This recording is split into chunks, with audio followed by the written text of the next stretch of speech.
लोकसभेची निवडणूक झाली आणि विधानसभेचे वारे वाहू लागलेले आहेत। प्रत्येक पक्ष हा आपापली ताकद चाचपून पाहत आहे।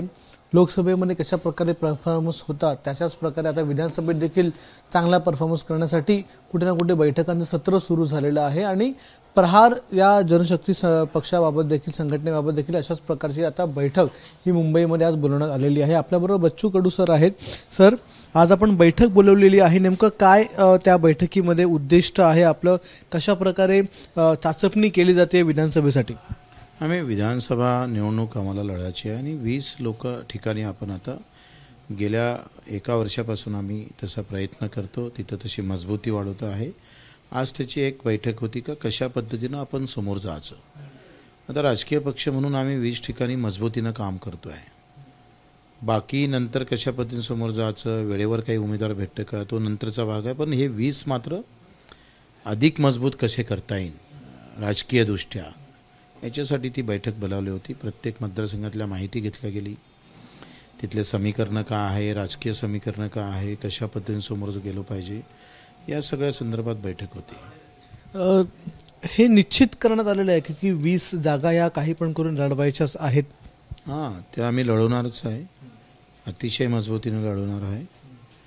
ऑगस्टपर्यंत आम्ही, जुलै ते ऑगस्टपर्यंत कशा पद्धतीनं ते बांधणी होते आणि कशा पद्धतीने समोर जाता येईल आणि मग काय करायचं तो निर्णय ऑगस्ट नंतरच मला वाटतं आपण घेऊ।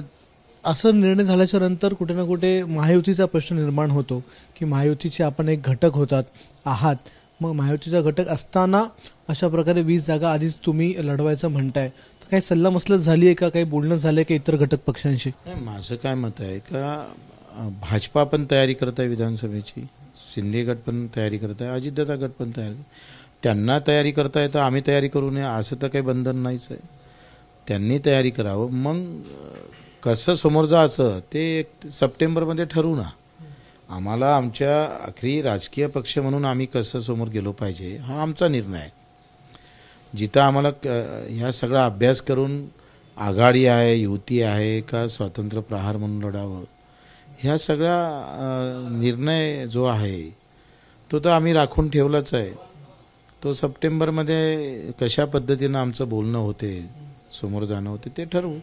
महायुतीत राहणार की नाही प्रहार पक्ष हे सप्टेंबरमध्ये बाहेर येईल। हां, चर्चा करून कशा पद्धतीनं महायुतीचे आमचं संभाषण होतं त्यावर सगळं अवलंबून राहील। नेहमी एक गोष्ट ही पुढे घेतली जाते की प्रत्येक 6 महिन्याने एक वर्षाने की मंत्रिमंडळाचा विस्तार केला जाणार आहे। अनेक महायुतीतले देखील अनेक आमदार आहेत जे अनेक म्हणजे 2.5 वर्षापासून तयार आहेत। आपलं देखील नाव होतं या मंत्रिपदाच्या लिस्टमध्ये की मंत्रिमंडळ विस्तार झाल्याच्या नंतर तुम्हाला देखील मंत्रिपद मिळेल, पण तेवढ्यात राष्ट्रवादी आली, त्यांची मंत्री झाली। आपल्याला मंत्रिपद मिळणार आहे की नाही काय नेमकं सांगितलं जाते, कारण की आता पुन्हा एकदा मंत्रिपदाचे वारे वाहू लागलेत, मंत्रिमंडळ विस्ताराचे वारे वाहू लागले। माहीत आहे, मी 1 वर्ष अगोदरच मंत्रिपदाचं नाकारलं, मी सरळ त्याच्यावरचा दावा सोडलेला आहे, ते देणारही नाही, मी घेणार पण नाही। दुसरी गोष्ट, रामदास आमचे राजकुमारजी पटेल आहे, त्याच्यासाठी आम्ही प्रयत्न करू। म्हणजे हा निर्धार पक्का आहे आता की दिलं तरी घेतलं जाणार नाही? पक्का, ते तर ब्रह्मदेव आला तरी घेऊ नये। बरं, अजून एक प्रश्न, पुन्हा एकदा मनोज जरांगे हे उपोषणाला बसलेले आहेत, पुन्हा एकदा मराठा आरक्षणासाठी, म्हणजे आता 4 ते 5 दिवस झाले, आज एक शिष्टमंडळ देखील जाणार आहे, शंभूराज देसाई वगैरे सगळे जाणार आहेत। काय वाटतंय आपल्याला मराठा आरक्षणासंदर्भात सरकार चुकतंय किंवा कुठे काय बदल करायला हवे, किंवा मनोज जरांगे यांच्या आंदोलनाला उपोषणाला किती गांभीर्याने घ्यायला पाहिजे? मला वाटतं ती स्पष्ट भूमिका सरकारनं घेतली पाहिजे। जे काही असेल ते स्पष्टता, म्हणजे त्याच्यात अस्पष्ट किंवा राजकारण काही न करता स्पष्ट भूमिका घेणं फार गरजेचं आहे। आणि जरांगे साहेबांची काही उपोषण करण्याची शारीरिक स्थिती नाही आहे। गेले 4-5 उपोषण त्यांनी केले, त्यांनी ते करू नये मी पहिल्यापासून आग्रही आहो, कारण त्यांनी स्वतः जपणं गरजेचं आहे। जातीमध्ये तेढ निर्माण होऊ नये हाही प्रयत्न सगळीकडे होणं गरजेचं आहे, कारण महाराष्ट्र छत्रपती शिवरायांनी 18 पगड जातीचे लोक घेऊन हा महाराष्ट्र उभा केलेला आहे। इथं प्रत्येक जातीचं जे महत्त्व आहे, योगदान आहे, ते सारखंच आहे. या आंदोलनातून आरक्षण भेटावं, त्यांच्या मागण्या पूर्ण व्हाव्या, त्याच्यासाठी आम्ही सोबत आहोच. पण जातीय तेढ निर्माण होणार नाही याची पण काळजी सगळ्या राजकीय लोकांना घ्यावी, हे सुद्धा मला वाटते गरजेचं आहे. जरांगे साहेबांनी 3 महिने आता निवडणुकीला आहे, त्यांनी विधानसभेची तयारी करून चांगल्या मजबूतीनं स्वतःच कायदा करावं ना. इतकी ताकद त्यांची वाढलीच आहे.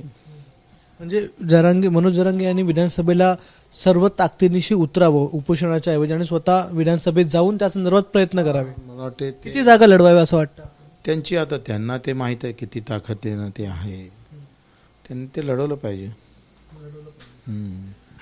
आता पण त्यांना वारंवार उपोषण करावं लागतंय, तर कुठे ना कुठे सरकार त्यांच्या मागण्या पूर्ण करत नाहीये किंवा त्यांना मिसगाईड करते असं वाटतंय. नाही, स्पष्टता नाही आहे. थोडं अधिकारी, प्रशासन आणि शासन याच्यामध्ये जी स्पष्टता यायला पाहिजे होती ती चांगल्या प्रमाणात येत नाही, आणि त्याच्यामुळं प्रशासन आणि शासनातला हा गोंधळ आहे. खरं तर तो जर व्यवस्थित झाला तर मला वाटतं ते सहज निकाल लागेल. शेवटचा प्रश्न विचारतो. लोकसभा निवडणुकीमध्ये जे अपेक्षित यश होतं महायुतीला, ते अपेक्षित यश मिळालेलं नाहीये. त्याला अनेक कारणं आता समोर येत आहेत, अनेक कारणं सांगितली जातात. विधानसभेचं काय वाटतंय आपल्याला? विधानसभेच्या संदर्भात महाराष्ट्र तयार आहे का? जनता तयार आहे का? जनतेचा रोख कुठे वाटतोय? कसं आहे, या निवडणुकीमध्ये पक्ष जिंकले, नेते जिंकले आणि मतदार हारला आहे. आणि ही अशी मतदाराची केवळ आणि हार मी कधीच पाहिली नाही. कारण या निवडणुकीत जर तुम्ही एकंदरीत संदर्भ पाहिले किंवा सगळ्या निवडणुका पाहिल्या तर त्या धर्मावर खूप गेलेल्या आहे. भाजपा म्हणजे हिंदू आणि काँग्रेस म्हणजे मुस्लिम आणि बौद्ध. महाराष्ट्रात तरी असं दिसलं. तुम्ही एकंदरीत चित्र जर पाहिलं का जिथं मुस्लिम वोट जास्त आहे किंवा मुस्लिम संख्या जास्त आहे त्या यूपीमध्ये यश कमी आलं. राजस्थानमध्ये मुस्लिम लोक जास्त आहे, महाराष्ट्रात आहे, बांगलामध्ये आहे. ही लढाई मतदाराची नव्हतीच, ही धर्माची लढाई झाली आहे आणि हे देशाला खोकला करत आहे. ज्या लोकांनी या देशासाठी बलिदान पत्कारलं त्याला मोठा धक्का बसलेला आहे. काँग्रेसचं जर एकंदरीत गणित पाहिलं, बुद्ध आणि मुस्लिम मतं जर काँग्रेसच्या बाजूला केले तर मग त्यांच्या उमेदवाराला भेटलेले मतदान जर पाहिलं तर हे फार कमी आहे, नगण्य आहे. आणि म्हणून बुद्ध आणि मुस्लिम मतं काँग्रेसचे जर काढले तर काँग्रेस काय स्थितीत येतं.